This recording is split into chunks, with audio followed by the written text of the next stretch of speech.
नमस्ते बच्चों, my self Jaiswal sir. हम पढ़ रहे हैं class 10th mathematics chapter triangles.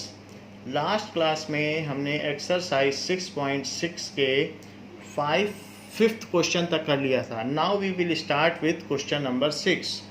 So sixth question says that prove that the sum of square of sides of parallelogram, ये एक पैरेललोग्राम दिया गया है और कहा गया है कि मान लीजिए ये ए बी सी डी इस पैरेललोग्राम इतना दिया है, तो गिवन है ए बी सी डी इस पैरेललोग्राम और प्रूफ क्या करना है? टू प्रूव दैट इनका जो डायगनल है that is A C and diagonal B D, these are its diagonal. So ये कहता है कि A C square plus B D square is equal to sum of squares of its sides. So A B square plus B C square plus C D square plus D A square, ये चीज़ कहता है। Now proof देखिए, ऐसा हमने पहले भी कर लिया है एक रोम्बस के लिए कि sum of squares of its side is equal to sum of squares of its diagonals.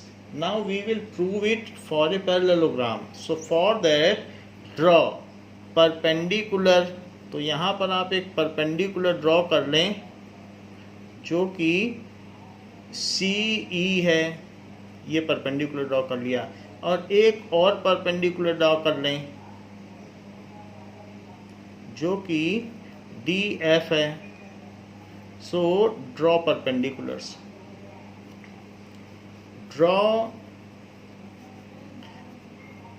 D F perpendicular to A B and CE भी परपेंडिकुलर टू AB है। however it is extended part of AB, तो दोनों ही perpendicular हैं।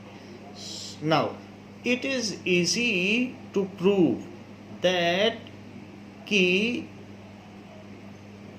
ये जो part हैं, अब जैसे कि ये इसका करस्पॉन्डिंग एंगल है, तो ये इसका करस्पॉन्डिंग एंगल हो गया, तो ये कहा जा सकता है करस्पॉन्डिंग एंगल ना भी लगाएं तो RHS कॉन्ग्रुएंसी लगा सकते हैं, नहीं तो AAS कॉन्ग्रुएंसी लगा सकते हैं। There are several ways to prove it, जैसे राइट एंगल एंड यहाँ पर क्या है कि AAS लगाना है तो AAS, क्योंकि ये अपोजिट साइड्स हैं तो अपोजिट साइड्स तो इक्वल होंगी, ऐसा हो सकता है। तो AAS से कर लो, और ये करस्पॉन्डिंग एंगल्स हैं तो AAS ये दोनों पैरेलल लाइंस हैं, करस्पॉन्डिंग एंगल है, अपोजिट साइड्स, तो ये it is easy to prove. और RHS से भी कर सकते हो, क्यों? क्योंकि राइट एंगल हाइपोटेनियस और ये side that is the distance between parallel lines, वो इक्वल होती हैं, RHS भी लग जाएगी, AAS भी लग जाएगी। तो triangle DFA is congruent to triangle CEB,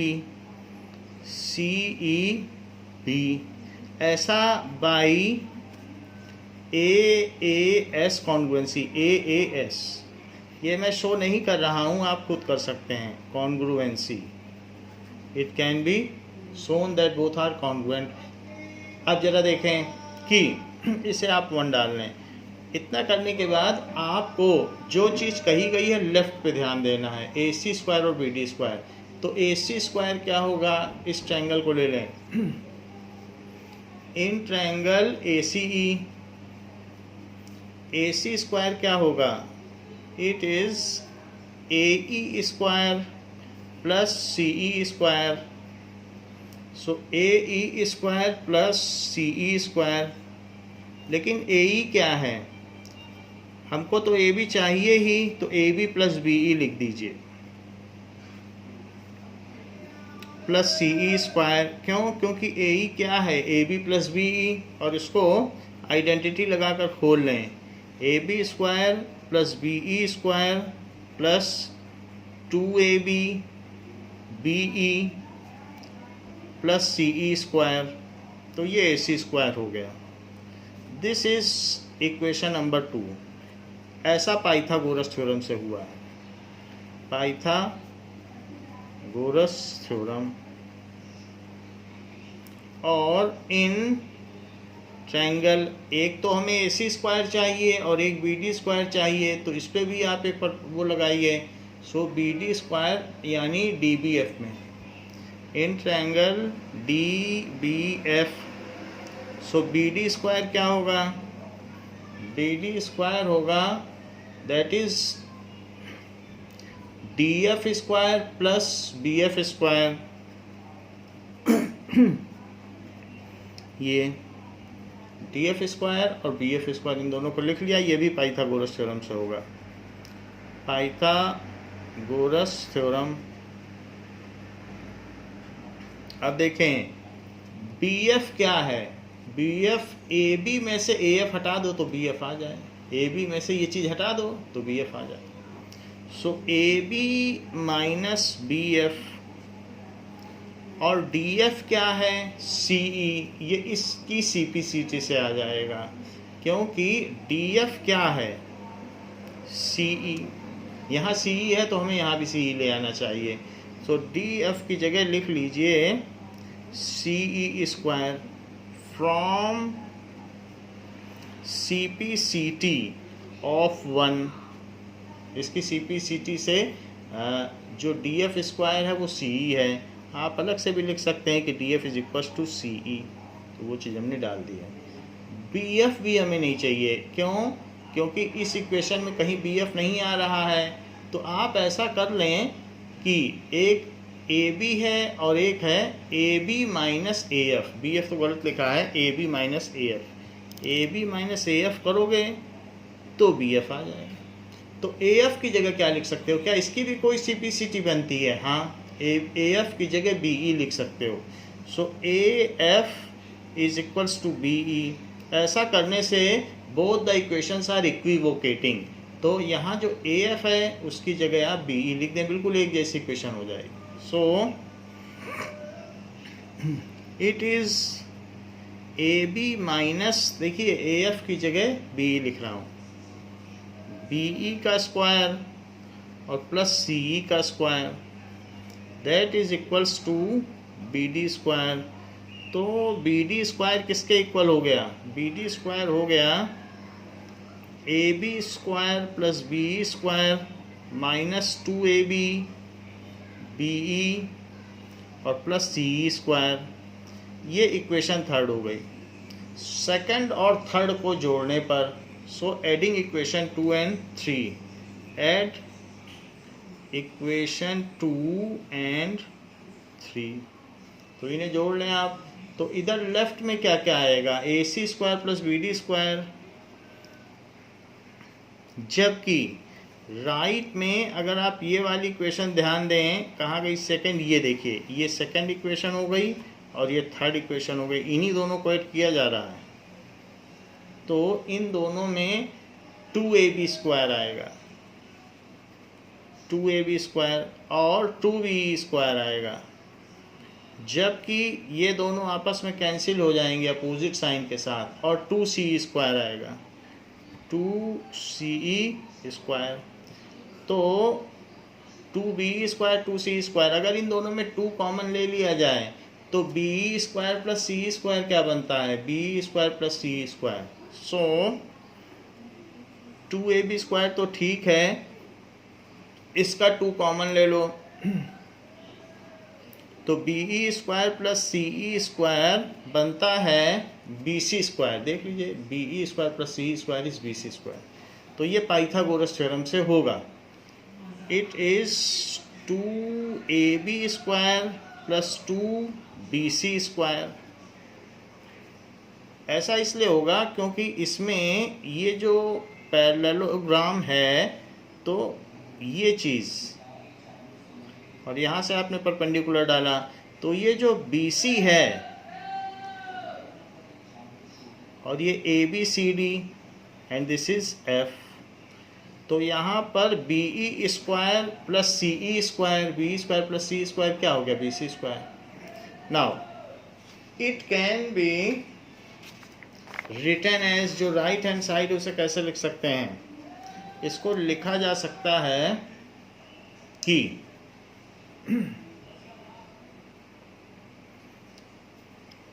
it is 2AB square को लिखिए AB square plus AB square और plus BC square plus BC square. But हम जानते हैं कि किसी भी पैरेललोग्राम की अपोजिट साइड्स इक्वल होती हैं, तो जहाँ AB लिखा है एक की जगह DC लिख दो, तो AB square plus DC square, एक BC रहने दो और एक BC की जगह अपोजिट साइड्स लिख दो, तो BC की जगह लिख दीजिए AD स्क्वायर और लिख दीजिए opposite sides of parallelogram are equal of parallelogram, that is AB is equals to DC and BC is equals to AD। तो इस तरीके से आपने ये बात दिखा दी कि AC square plus BD square क्या हो गया, AC square plus BD square, that is equals to this. तो यहाँ पर ये बात प्रूव हो गई कि sum of squares of diagonal is equals to sum of squares of its sides, hence proved. Next question, 7th question में क्या बात कही गई है। रोम्बस के केस में तो हमने सीधे प्रूव कर लिया था, क्योंकि जो डायगोनल्स हैं वो बाइसेक्ट करते हैं, इसमें हमको परपेंडिकुलर ड्रॉप करना पड़ा, तो दोनों में थोड़ा सा फर्क है। 7th क्वेश्चन देखिए, 7th क्वेश्चन में एक फिगर दिया हुआ है और फिगर में 2 chords intersect each other at point O, एक सर्कल दिया गया है,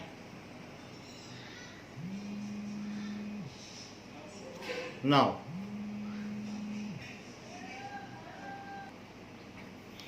क्वेश्चन में कहा गया है कि अगर कोई भी 2 कॉर्ड्स हो, एक मान लीजिए बड़ी कॉर्ड है और एक छोटी कॉर्ड है, छोटी भी हो सकती है, तो ये बड़ी है ये छोटी है, और इनको आप एक दूसरे को इंटरसेक्ट करा लें, तो ज़रूरी नहीं वो कहीं भी इंटरसेक्ट करेंगी, आउट ऑफ सेंटर भी करेंगी, कहीं भी करेंगी, तो एक इस पॉइंट पे ये इंटरसेक्ट कर रही हैं। So there are 2 chords AC BD और आपको प्रूव करना है if they are intersecting at P। So given chord AC and BD, chord AC and BD of a circle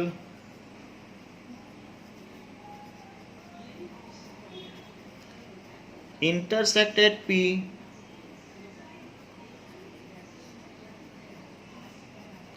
तो अगर वो कोई भी साइज की या किसी भी लेंथ की कॉर्ड हो, वो इंटरसेक्ट करेंगी तो वो सिमिलर होंगी, चाहे किसी भी लेंथ की ले लें आप, छोटी बड़ी कैसी भी ले लें। तो ये बड़ी बात है, अगर ऐसा हो कि ये सिमिलर हो जाए, चेक करें, तो हमें प्रूव यही करना है कि triangle APC is similar to triangle DPB। Proof देखिए, प्रूफ में BC को ज्वाइन कर दें, ज्वाइन BC। अब देखिए, सो इक्वल जो भी कॉर्ड है या जो आर्क है सबटेंड इक्वल एंगल, तो यहाँ पर क्या होगा कि ये इक्वल एंगल सबटेंड कर रही है। सो ये कहा जा सकता है कि angles on the same segment by same chord, chord जो है या आर्क है उससे angle subtended, so it is the angle in the same segment भी लिखा जा सकता है। ये दोनों इक्वल हैं क्योंकि इससे यहाँ पर हो रहा है, इससे यहाँ हो रहा है, और भी बना लो, जितने भी बना लो सब इक्वल होंगे। तो same arc length subtends equal angle if these angles are on same side of arc, तो ये सब सेम होंगे। अच्छा, एक एंगल इसका इसके भी इक्वल है क्योंकि ये वर्टिकली अपोजिट एंगल्स हैं, तो इसलिए इन ट्रायंगल जो दिया गया वही ट्रायंगल ले लो, triangle A P C and triangle D P B. So angle यहाँ पर डी पी बी, तो सबसे पहले आप लिख लें कि C A B, so angle C A B is equals to angle C D B. ऐसा क्यों है? क्योंकि यहाँ पर that is angles in the same segment, angle subtended by arc in same segment of circle। तो इसलिए ये है सी ए बी को अब सी ए पी लिखो, सी ए पी, और ऐसा एंगल तो वही रहेगा, सी ए बी ना लिखो, सी ए पी लिख दो। और इसी तरीके से जो सी डी बी है, तो डी एंगल तो इसमें उठाइए, लेकिन जैसे आपने कहा कि सी ए पी, वैसे ही इसे क्या लिखा जा सकता है, बी डी पी। तो इस एंगल को आप क्या लिख सकते हो, बी डी पी, है वही डी एंगल। आप यहाँ पर ये न लिख के सिंपली भी लिख सकते थे angle A is equals to angle D, और फिर उसको आप इतना लिखने से भी बात बन जाती है, आप फिर आपको दूसरी लाइन लिखनी ना पड़ती। तो आप सिंपल भी लिख सकते हो angle A is equals to angle D, because these are free angles. So in that case there is एक लाइन आपकी कम हो जाएगी। तो आप यहाँ लिख लें कि angle A is equals to angle D, तो ये एक एंगल हो गया। और दूसरा एंगल क्या लिखोगे, एक है यहाँ पर कि डी ए डी सी, तो यहाँ से और दूसरा कौन सा है, बी पी डी, तो ए पी सी, ऐसे चलो, और यहाँ पर डी पी बी। तो angle A P C is equals to angle D P B, A P C और D P B, A P C और डी पी बी, ये क्यों इक्वल है, vertically opposite angles. So by double A similarity criteria,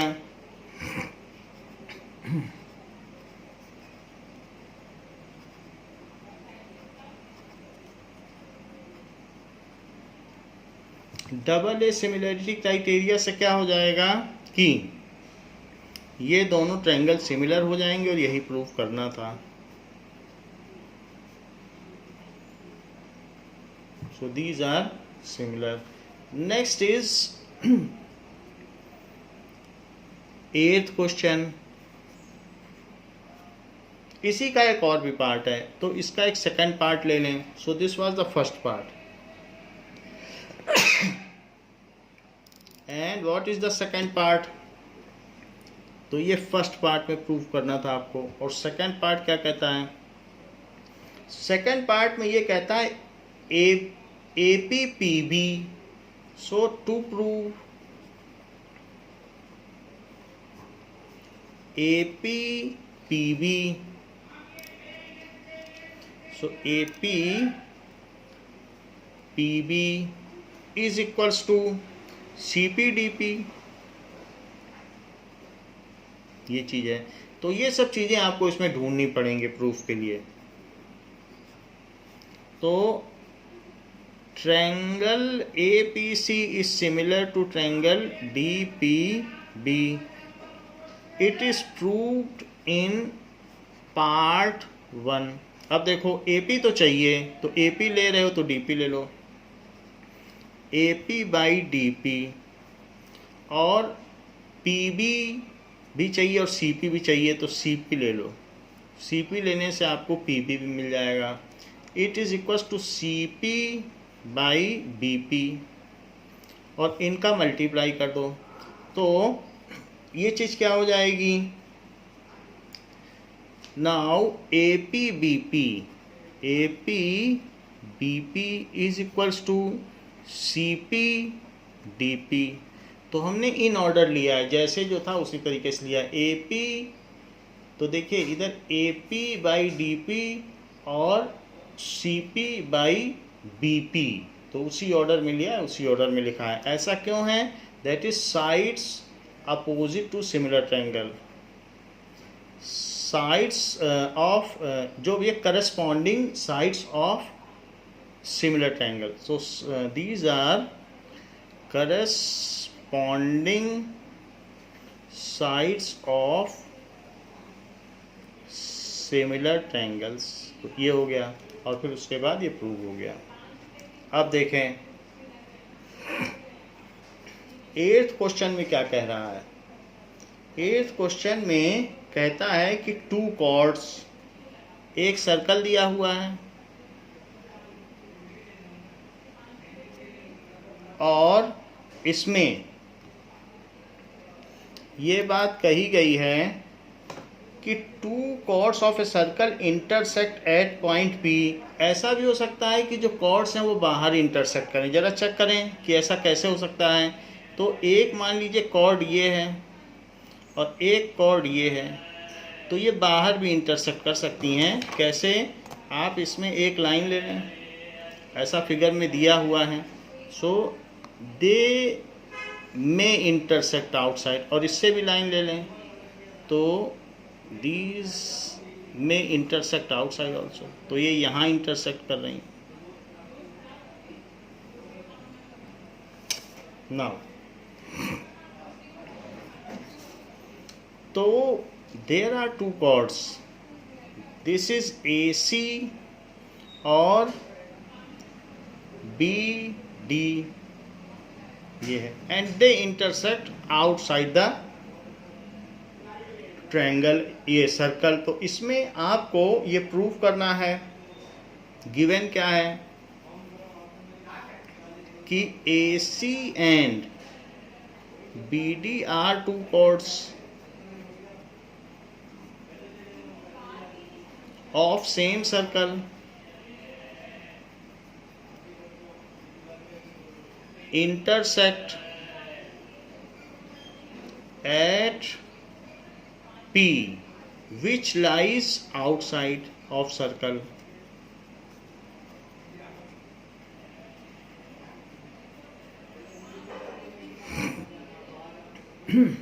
To prove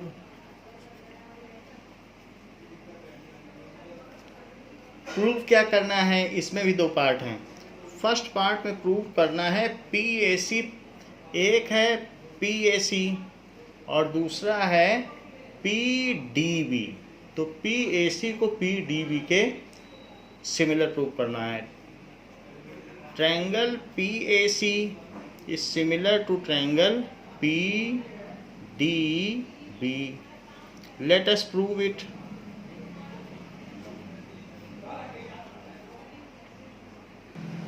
now अब यहाँ पर आप 2 angle ले लो, एक 1, एक 2 और एक 3। So angle 2 plus angle 3 is equal to 180 degree, that is opposite angles of cyclic quadrilateral. So opposite angles of cyclic quadrilateral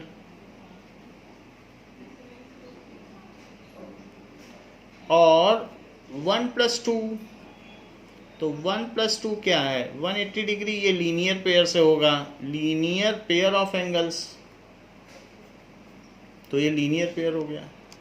लेकिन दोनों के राइट में 180 है तो 2 + 3 1 + 2 के इक्वल हो जाएगा। सो इसलिए कंपेयर करो, दिस इम्प्लाइज कि 2 + 3, जब एक साइड इक्वल हो तो वो साइड्स भी इक्वल होती हैं, तो 1 + 2 सब्ट्रैक्ट करने से भी आ जाएगा, सब्ट्रैक्ट करेंगे तो 1 = 2 आ जाएगा, और ऐसे भी कर सकते हैं।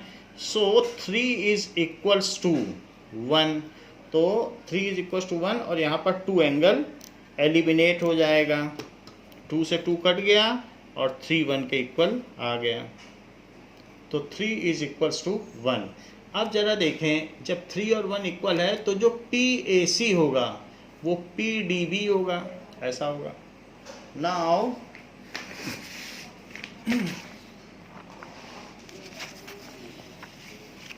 दिस फर्दर इम्प्लाइज, इससे ये इम्प्लाई हो जाता है कि जो PAC है, 3 कौन सा है, तो 3 इज PDB और 1 कौन सा है, PAC, तो PAC PDB के इक्वल आ गया, ये देख लीजिए। So PAC is equal to PDB और साथ में दोनों तरफ एंगल P कॉमन है, सो कॉमन, सो ये तो ऊपर से आ गया और ये कॉमन है, सो डबल ए सिमिलैरिटी बन गई। एक तो ये एंगल दोनों में कॉमन हो गया, PAC में और DPB में, ये छोटे ट्रायंगल और बड़े ट्रायंगल की बात कर रहा हूँ, तो ये कॉमन हो गया और इस छोटे ट्रायंगल का 1 एंगल इस बड़े ट्रायंगल के 1 एंगल के इक्वल है, 1 और 3 इक्वल आ गए, तो इस तरीके से ये लिख दिया। सो अब इन दोनों में डबल ए सिमिलैरिटी लगा दीजिए।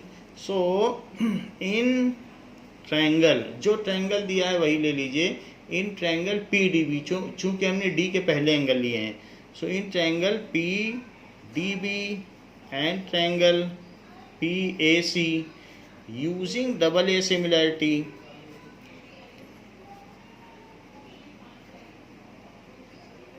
तो डबल ए सिमिलैरिटी लगाएंगे तो triangle PDB is similar to triangle PAC, यही चीज़ आपको प्रूव करनी थी। ये देखिए PAC PDB। सेकंड पार्ट में क्या प्रूव करना है, इसके सेकंड पार्ट में इसकी जो करस्पॉन्डिंग साइड्स है बस उसी को लेना है। So to prove PAPB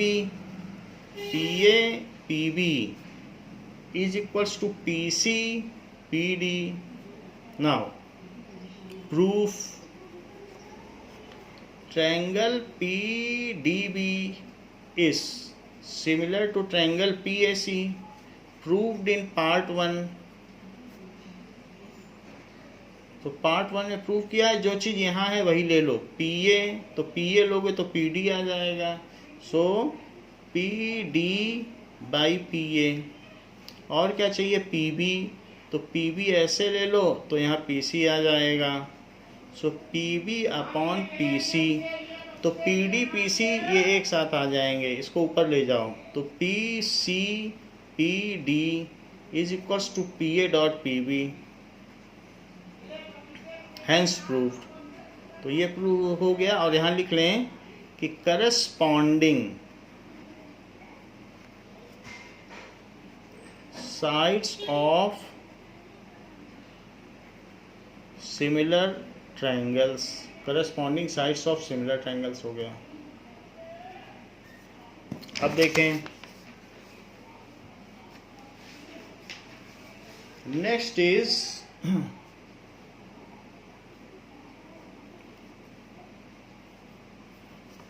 ninth question.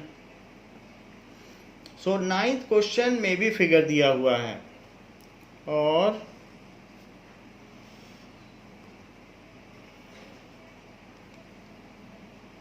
ये दिया गया है कि ABC is a triangle and D is a point on BC, D कोई पॉइंट है, तो कोई भी पॉइंट है, तो गिवन इज ट्रायंगल ABC। और एक और चीज़ दी गई है कि BD by CD is AB by AC। पहले ये कहा जाता था कि ये एंगल बाइसेक्टर होंगे तो this by this is this by this. इसी एक्सरसाइज के फर्स्ट क्वेश्चन में ये प्रूव कराया गया था कि अगर ये एंगल बाइसेक्टर है AD तो this by this is this by this. अब उल्टा लिख रहा है, कह रहा है कि अगर this by this is this by this तो prove that AD is angle bisector. So BD by CD is equals to AB by AC, AB by AC। ये कन्वर्स ऑफ क्वेश्चन 1 है। तो टू प्रूफ क्या करना है कि AD is angle bisector of A, AD is angle bisector of angle A, ऐसा कहा गया है। नाउ अब देखें, इसमें भी आप उसी तरीके का एक कंस्ट्रक्शन कर लें, जैसे ये है उसी के पैरेलल एक लाइन ले लें। तो जैसे फर्स्ट क्वेश्चन में किया था, तो इसमें भी वही काम करेंगे कि there is a line which is parallel to AD, और इसको आगे एक्सटेंड कर दें। ये एक्सटेंड कर दी गई है। बाकी इस पॉइंट को कोई नाम दे दें। So that is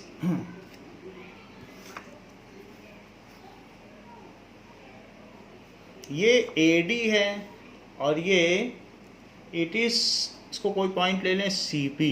so draw CP parallel to DA,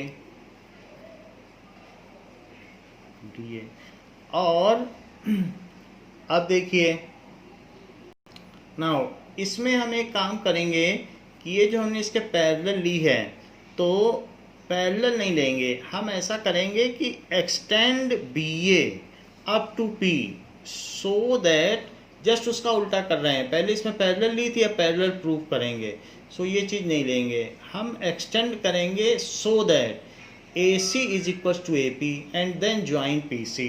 तो इसको इस तरीके से लिखें कि ड्रॉ या एक्सटेंड लिख लें, that is extend BA up to P, extend BA up to P such that AC is equals to AP। फिर क्या करें, ज्वाइन PC को ज्वाइन कर लें, ऐसा कर लें।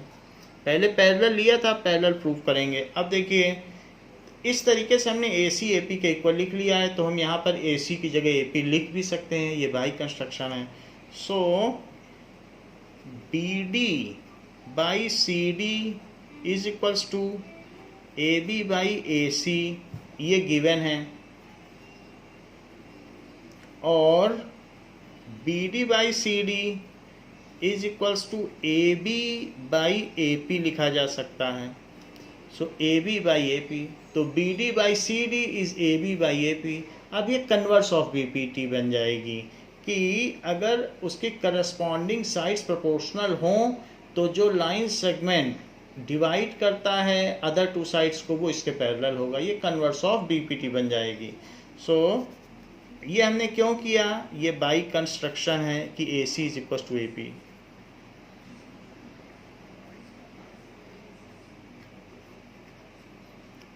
तो उसके लिए हमने इसको पुट कर दिया।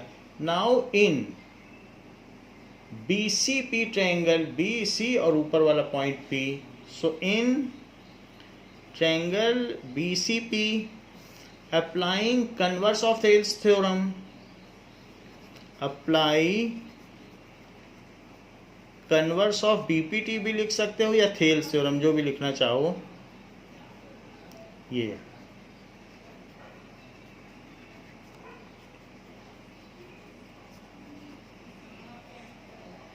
ये भी लिख सकते हो। तो ऐसा अप्लाई करने पर ये जो AD है वो PC के पैरेलल हो जाएगा, क्योंकि प्रोपोर्शनल साइड्स हैं। So AD is parallel to PC, ये चीज़ हो जाएगा। अब जरा देखो, क्या ये दोनों एंगल 1 और 2 इक्वल हैं, क्योंकि these are angles opposite to equal sides. और अगर ये पैरेलल है तो ये 2 है, तो क्या 2 और 3 इक्वल होंगे, बिकॉज दीज आर एंड ये जो है इंटीरियर एंगल्स हैं, सो अल्टरनेट इंटीरियर एंगल। और जरा देखो 1 क्या 4 के इक्वल होगा, क्यों 1 4 के इक्वल होगा, because it is corresponding angle. ऐसा करने से सब एक दूसरे के इक्वल हो जाएंगे और 4 3 के इक्वल हो जाएगा। तो इसी चीज़ को हम करते हैं। नाउ हमें यही प्रूफ करना है 3 इज इक्वल टू 4। हमको तो यही प्रूफ करना है कि AD इज एंगल बाइसेक्टर। तो उसके लिए हम क्या क्या करें? सबसे पहले आप करें इस ट्रायंगल में, जैसे आपने एक ट्रायंगल लिया और ट्रायंगल लेने के बाद इसको इतना आगे बढ़ा दिया कि जो ये साइड है वो इसके इक्वल हो जाए। इसमें आपने AD ये ले लिया और BCP ये सारी चीज़ें ले ली, और यहाँ आपने 1 लिया, यहाँ 2 लिया, यहाँ 3 लिया, यहाँ 4 ले लिया। अब ज़रा देखो कि angle 1 is equals to angle 2। 1 2 के क्यों इक्वल है? That is angle opposite to equal side. Angles opposite to equal sides. और 4 1 के क्यों इक्वल हैं? So 4 is equals to 1, that is corresponding angle. और 3 2 के क्यों इक्वल है? Alternate interior angle. 3 और 2 भी इक्वल है, जेड बन रहा है, सो अल्टरनेट इंटीरियर एंगल।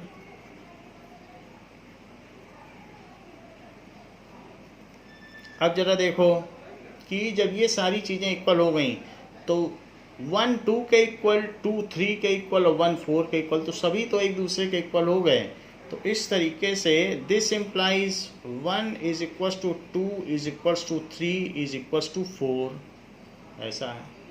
सो अब ये चीज़ हो गई। As angle 3 is equals to angle 4, so AD bisects angle A। So AD bisects angle A, यही प्रूफ करना था कि मान लीजिए साइड्स अगर प्रोपोर्शनल हैं और जिसमें ये लाइन बाइसेक्ट करती है उसके, तो इसका मतलब है ये angle bisector. Just first question का हमने कन्वर्स कर दिया है। बाकी जो आपके कंस्ट्रक्शन है वो आप डॉटेड बना सकते हैं, हमने नहीं बनाया है, बट आप इस कंस्ट्रक्शन को डॉटेड बना सकते हैं।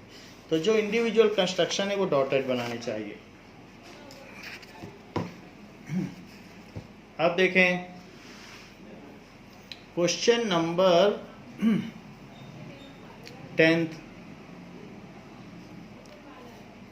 10th में क्या कहा गया है कि Nazima is fish flying in a stream. तो यहाँ पर फिशिंग, फ्लाई फिशिंग इन, वो एक रिवर में किसी जगह बैठी हुई है और फ्लाई फिशिंग कर रही है। तो उसका एक फिगर दिया गया है कि ये रिवर है और उसी में यहाँ पर ये किसी हाइट पर है एंड वहाँ पर नाजिमा बैठकर फ्लाई फिशिंग कर रही है। So in this way and she is holding a string. तो एक स्ट्रिंग है और उस स्ट्रिंग में एक वायर है। तो वायर इस तरीके से है। अब देखिए and there are the fishes in river. तो इस तरीके से फिश हैं। Now this height of tip of rod, जो फिशिंग रॉड होती है उसकी हाइट 1.8 मीटर है और बाकी ये जो चीज़ है ये लेंथ ये 2.4 मीटर है यहाँ से यहाँ तक। This is 2.4 metre. और ये भी कहा गया है कि यहाँ से यहाँ तक की जो लेंथ है, जो ये रॉड जहाँ तक आ रहा है यानी यहाँ तक की length, so it is 1.2 metre. ये चीज़ है। तो जो थ्रेड है वो यहाँ तक आएगा, इसी से वो उसको घुमाती जाएगी तो मछली ऊपर आ जाएगी, ऐसा। अब देखिए these are the various data given and her string is taut, उसकी स्ट्रिंग टॉट है। तो how much string does she have out if she pulls in string at a rate of 5 centimetre per second, then what will be the horizontal distance of fly from her after 12 seconds? Now इस question में ये बात कही गई है कि अगर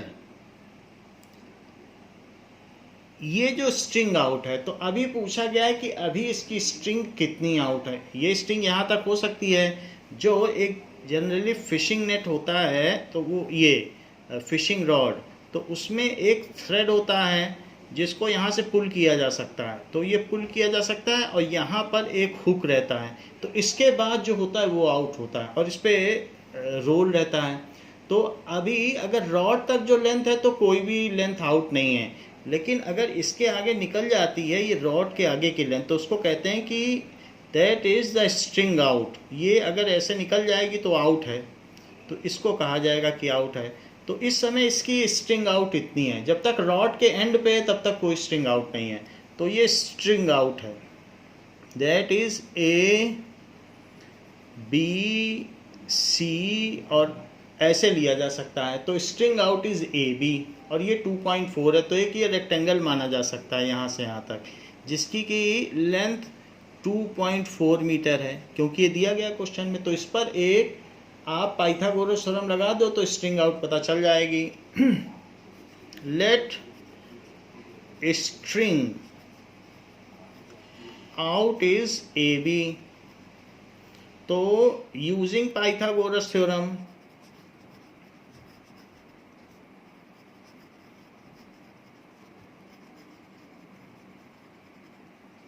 string out के लिए A B square is equals to A C square plus B C square. A C कितना है 1.8 स्क्वायर, बी सी कितना है 2.4 square, so this is 3.24 and this is 5.76। तो अगर इनको आप ऐड करें तो 0, और फिर यहाँ पर एक कैरी हो जाएगा तो 0.9, तो ए सी कितना हो जाएगा, A C is equal to √9, that is equal to 3, taking positive sign, क्योंकि निगेटिव में तो स्ट्रिंग आउट नहीं होगी, इसलिए ये लिखना जरूरी है। तो 3 metre is the string out, ये आंसर है। String out is 3 metre, string out is 3 metre. अगर मान लीजिए मछली फंस गई है और उसे स्ट्रिंग इन करनी है, तो वो 5 सेंटीमीटर पर सेकेंड के रेट से इन करती है। So rate of string in, rate of length, rate of length of string in is 5 centimeter per second. So in 12 second the length of string in 12 second the length of string in is equal to 1 second में इतना करती है, तो 12 second में कितना करेगी 5 centimetre per second into 12 second, second से second cut गया, और ये 60 सेंटीमीटर, तो वो 0.6 मीटर ही इन कर पाएगी। तो अब ऐसे में जो अभी लेंथ आपकी आ गई है 3 मीटर या 3 मीटर आई है, तो ये 3 मीटर हो गया। तो अब जैसे जैसे वो अंदर करेगी तब भी ये जो फिशिंग नेट है ये पानी में ही डूबा रहेगा, मछली पास आती जाएगी। तो पहले ये लेंथ कितनी थी, पहले 3 मीटर थी, बट 0.6 मीटर इन हो गई है, तो अभी उसकी जो लेंथ पानी में डूबी हुई है वो कितनी हो जाएगी। ये हमने देखा था ये ए बी थी, ये सी थी, तो 0.6 मीटर वो इन कर चुकी है, तो बची हुई लेंथ कितनी है, अभी भी स्ट्रिंग आउट कितनी है, तो 2.4 metre. So the string out is, इतनी तो इन हो गई ना स्ट्रिंग इन, तो जो रेस्ट ऑफ स्ट्रिंग आउट है उसको हम यहाँ पे AD कह रहे हैं, AD। It is equals to 3 minus 0.6, 3 out थी, 3 आउट थी और 0.6 इन हो गई, तो कितनी हो गई, this is equals to 2.4 metre, तो ये 2.4 अब बाहर है, अभी उसे इतना और खींचना पड़ेगा, तो मछली उसके एंड तक आ जाएगी। ये पूरा कितना है, दिस इज 2.4, क्योंकि ये रॉड की वर्टिकल लेंथ है, बाकी ये उसका एंड है। तो एंड पर यहाँ पर नाजिमा किसी हाइट पर बैठी हुई है, ये इस तरीके से। तो वो तो अलग लेंथ है कि जो यहाँ से यहाँ तक की है वो 1.2 मीटर है, और ये लेंथ कितनी है 2.4 metre. So this is 2.4 metre, यहाँ से यहाँ तक की लेंथ है। बाकी चीज़ें 2.4 भी हमने दिखा दी। ये लेंथ कितनी है, ये 1.8 मीटर है। तो हमें डीसी चाहिए, तो इससे हमने ये निकाल लिया कि अभी बची हुई लेंथ कितनी है, अब इससे डीसी निकाल लेंगे। वो आपसे पूछता है कि डीई क्या है, उसकी हॉरिजेंटल डिस्टेंस आफ्टर 12 सेकंड। मछली अभी भी फंसी है, मछली यहाँ पर थी, तो मछली जो यहाँ पर थी अब वो यहाँ आ गई, लेकिन वो पानी में ही डूबी रहेगी जब तक वो चाहेगी, फिर वह ऊपर आने लगेगी यहाँ तक, तब फिर ऊपर आ जाएगी। अभी पानी में ही है लेकिन पास आती जा रही है। सो the question want to ask what is the horizontal distance, what is the DE after 12 seconds. So it is asked the horizontal distance of fish from Nazima after 12 seconds. Horizontal distance of fish, तो after 12 second from Nazima, तो उस चीज़ को हमने यहाँ पर DE कहा है। Let it is DE, तो डीई एक साथ नहीं निकाल सकते हैं आप। इसमें क्या करें कि डीसी निकाल लें, फिर 1.28 कर दीजिएगा, और डीसी निकालने के लिए आपको सिर्फ पाइथागोरस थ्योरम लगानी है। So using Pythagoras theorem in ADC, in triangle ADC, so AD square is equals to DC square plus AC square. तो 2.4 स्क्वायर इज 1.8 स्क्वायर, सो 5.76 माइनस इसको भी इधर ले आओ, तो 3.24 is DC square.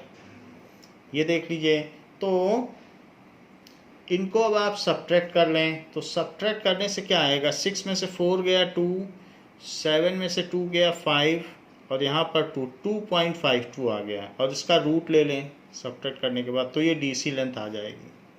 DC length को आपको अब स्क्वायर रूट से निकालना है। डीसी आ जाने के बाद 1.2 और जोड़ देना, तो हॉरिजॉन्टल डिस्टेंस आ जाएगी।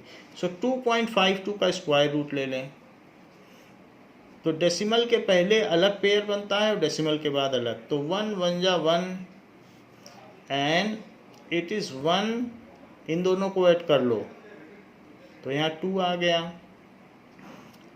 अब ये दोनों डिजिट उतार लीजिए, और डेसिमल के बाद का उतारा है इसलिए यहाँ डेसिमल लगाओ। 2 के आगे ऐसा क्या लिखा जाए कि यहाँ पर इससे ऊपर ना हो, तो 152 है, तो 25, 5 जा 125 एंड 26, 6 जा, तो वो ज़्यादा हो जाएगा, 5 टाइम्स ले जाते हैं, तो 5 5 या 25, तो ये 125 हो गया।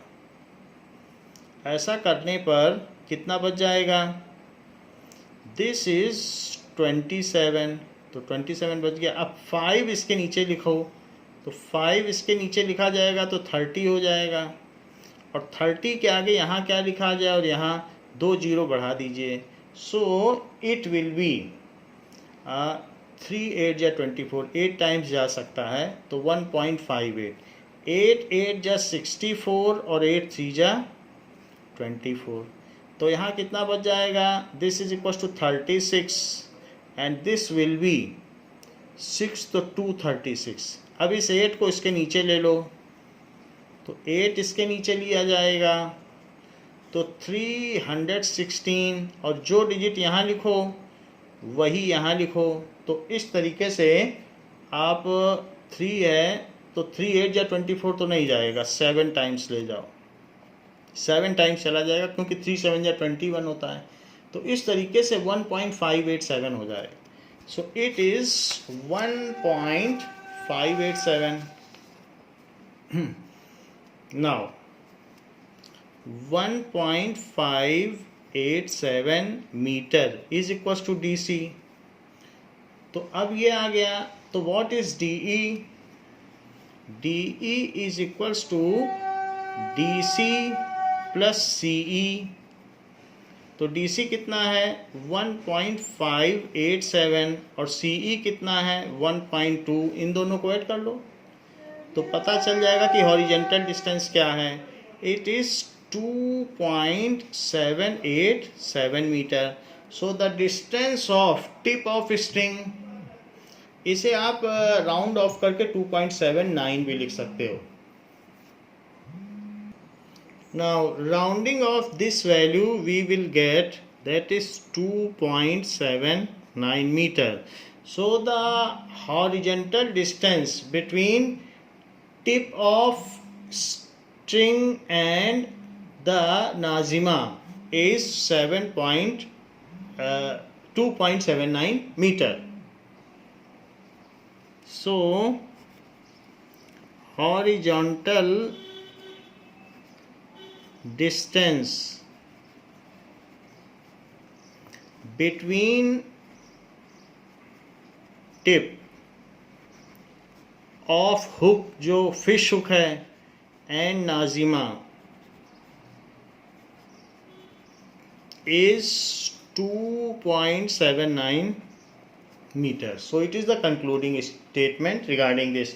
तो इस तरीके से हमारा चैप्टर ट्रायंगल्स ओवर हो गया है। इसके एक्स्ट्रा क्वेश्चंस हम इसकी नेक्स्ट क्लास में करेंगे। तो इस क्लास के लिए बच्चों इतना ही। Thank you.